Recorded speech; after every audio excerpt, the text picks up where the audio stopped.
Achtung, and welcome to Rauta's Classic Reviews. This time we have Nargaroth, one of the most controversial bands coming from Germany, or maybe globally when we're talking about black metal. Why so? Not because of the politics. I mean, when I did the Nargaroth interview a few years back, people were like, hey, it's not the most controversial band coming from Germany, that belongs to some NSBM band. But Nargaroth is there in that particular box, not the political, mind you, but the controversial box, because of various reasons. People have been saying like lies or posing or whatever, and there are various stories like how Mr. Nargaroth Ash or Conwulf has lied about his past and all that stuff, and also he have done albums with some rather peculiar lyrics, and one of them is the classic album of today, Black Metal Ist Krieg, a dedication monument. Now, this came out over 20 years ago, and I haven't been listening to this for years.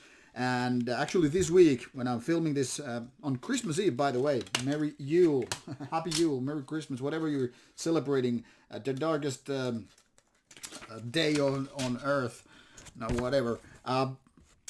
This is something that I've been listening to many times past few days, because first of all, it's a really good album. I really like it, and I can overlook the rather goofy aspects of the album, like some of the lyrics, but we'll talk about that in a bit. And I can overlook about some of those things which I mentioned, lies, slandering, posing, whatever. I mean, people have the reason to act like they don't like Nargaroth. That's kind of given. I remember when I got this album over 20 years ago, I remember, reading some of the stuff like, okay, this isn't exactly the kind of a black metal band what you're supposed to have. But nonetheless, I managed to like the album a lot. And even if later on there were lots of things mentioned, brought into daylight, so to speak, which could have ruined the album I was still like, okay, fuck it, I like it anyway. So I'm going to just overlook. And when I got to do the interview, I think Conwulf kind of came clean. Now I understand not a lot of people are still able to like his music or like the man or whatever. But that's not the case for me. I am totally happy with the interview, even with the sound problems and whatever. And I like his music. So this is my justification. That's the end of it. But this album review, classic review, shall not go without pointing some of the goofy things out there. But apart from the rest of stuff, I mean, it's in the interview and other sources, so we're not gonna debate that for 20 minutes, but focus on the music. Now, there has been different theories when Nargaroth was officially founded. Some say it was earlier, and there has been these rumors, but everything points to roughly 1996 or late 90s, let's put it this way. That's when the first demo came out. And I'm trusting Metal Archives on this one because, there have been lots of different sources pointing out when the first music was released and all that stuff. But Black Metal Ist Krieg came out in 2001. Second album by the band, and it's a peculiar one. First of all, it lasts almost 70 minutes, which is way too much for most albums out there, especially in black metal department. Also, what is curious is that it has quite a few cover songs. Not very typical solution for a lot of bands, but it is what it is. And then to the goofier aspects, where Manowar is a metal band about metal music, metal lifestyle, and all that stuff. Of course, there's lots of other topics as well. Nargaroth has, black metal lyrics about black metal. Kind of a metal level thing if you really think about it, and also kind of a goofy. I'll give you an example. Black Metal Ist Krieg, the first real song after the introduction. Basically, the whole song is about Black Metal Ist Krieg, Black fucking Metal Ist Krieg, Black Metal Ist Krieg, Ihr Wieser ist Krieg, and stuff like that. Pardon my German isn't exactly good, but anyway, you get the idea. Lots of Black Metal Ist Krieg being repeated all over again. Or how about a song called Possessed by Black fucking Metal? I mean, it's a great song. Like the first one.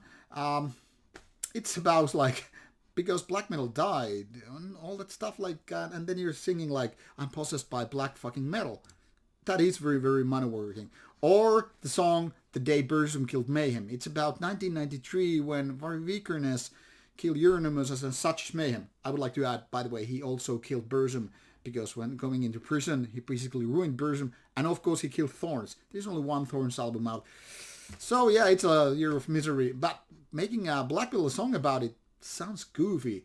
Or Eric, may you rape the angels. He is referring to ex-Immortal drummer Eric, who, well, finished him off. Suicide, tragic case. And this song is about him. So lots of songs about black metal by a black metal band.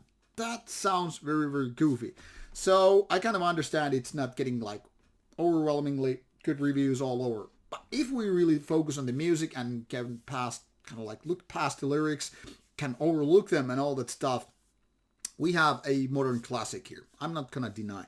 So while I have a little bit of smirk in my face when I'm thinking about the lyrics and I can't take them seriously, and all the rumors about lying and posing whatever still clinging on the background, I am becoming a better person here, and I'm saying the music is good. Much like with political albums, I can just overlook silly lyrics when it comes to far right or far left, and I'm like, this is not my territory, but I can still enjoy bands that have controversial topics, so I can enjoy Nargaroth as well. That should be my disclaimer, and it's totally fucking fine for you to disagree. If you have problems with Nargaroth, don't listen to it. And if you just like the music, well, all the better for you. So what makes this album so good? First of all, it's filled with wonderful riffs. It has very, very raw black metal vocals, which I like a lot. I cannot emphasize it too much. I really, really love the vocals. They're among the better ones. Among the best ones even, maybe. The production is very raw and unpolished, which is not for everybody. That's kind of a given. This belongs to the raw end of black metal, but also to the era, which is quite late here in 2001, but very much paying homage to something like Dark Throne in 1993 or whatever.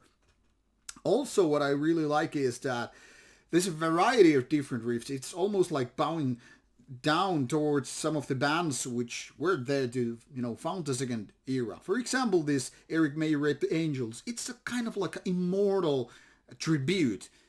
It's a wonderful one.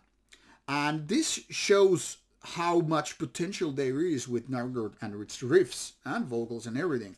So there are various songs which some are more Burzum-like, some are more Immortal-like, some are something different, but it's very, very Norwegian overall. So I kind of get it. It's much like a tribute album or paying homage to the founders of black metal. Of course, some of the covers are really just, covers. I mean, this Root cover, Pisen Pro Satana, it's probably the best Root song.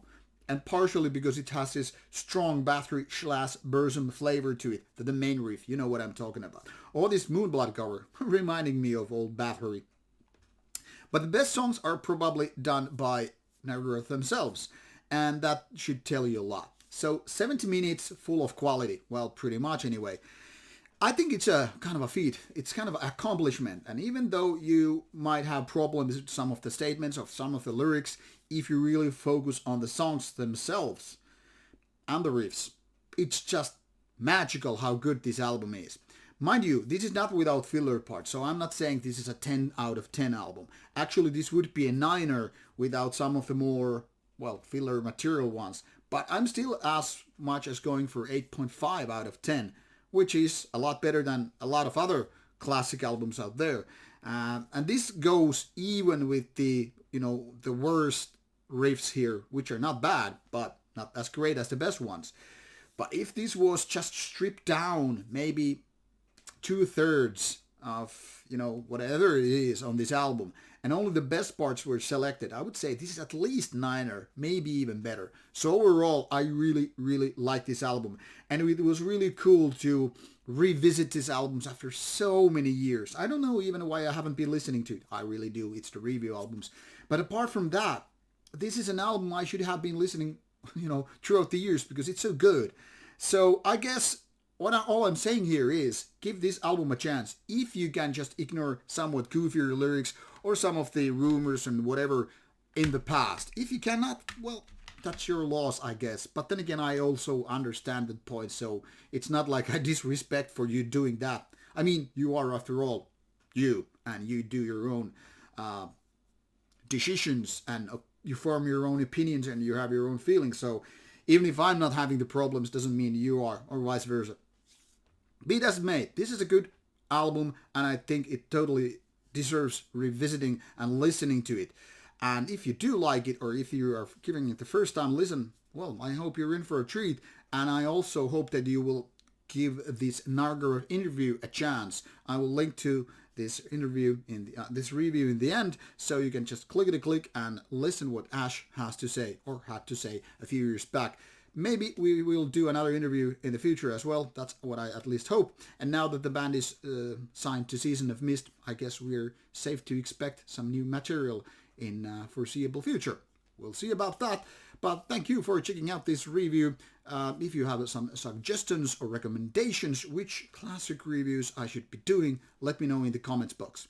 Thanks for your time, and see you soon with more reviews coming your way.